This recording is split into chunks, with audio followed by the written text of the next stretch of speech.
আল আদ ইংরেজিতে বলে জাস্টিস, ন্যায় বিচার, সুবিচার, সুশাসন। সব জায়গায় এই জাস্টিস থাকা দরকার। Justice should be prevailed in the society. আদল অনেকে না বুঝলেও আদালত শব্দটা বুঝবে না। যেখানে বিচার কার্যের ফয়সালা করা হয়, কোর্ট কাচারি আদালত, এটা তো ভেরি কমন। আদালত যেখানে ন্যায় বিচার হবে, সুশাসন হবে। কিন্তু ভাগ্যের কি নির্মম পরিহাস, ওখান থেকে মিথ্যা সাক্ষী দিয়ে মনমতো রায় দিয়ে দেয়া হয়। এগুলোর পরিবর্তন হওয়ার দরকার আছে না নাই?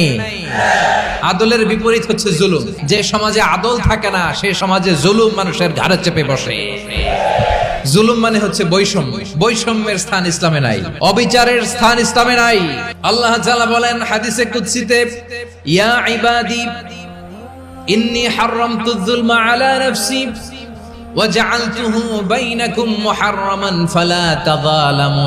আমার গোলামেরা শোনো, নিশ্চয় আমি আল্লাহ তাআলা জুলুমকে আমি আমার উপরে হারাম করেছি, অনুরূপভাবে জুলুম করাকে তোমাদের উপরেও হারাম করেছি। ফলে ফালা তাযালামু, তোমরা একে অপরের সাথে জুলুম করো না। নির্দেশনাটা কার? যে আমি জুলুমকে নিজের জন্য হারাম করেছি এবং তোমাদের জন্য হারাম করেছি। আমরা আর এরকম কোন জুলুম বাংলাদেশে দেখতে চাই না। জোরে বলেন ঠিক কিনা? আমরা আর নতুন করে কেউ জালিম হোক এটা চাই না। নতুন করে আবার কেউ ফ্যাসিস্ট হোক আমরা চাই না। এক দল আরেক দলকে নিশ্চিহ্ন করার রাজনীতি করুক আমরা চাই না। আমরা সুশাসনের বাংলাদেশ চাই। আমরা বিশ্বের বুকে সম্মান নিয়ে মাথা উঁচু করে দাঁড়াতে চাই। ঠিক কিনা বলেন?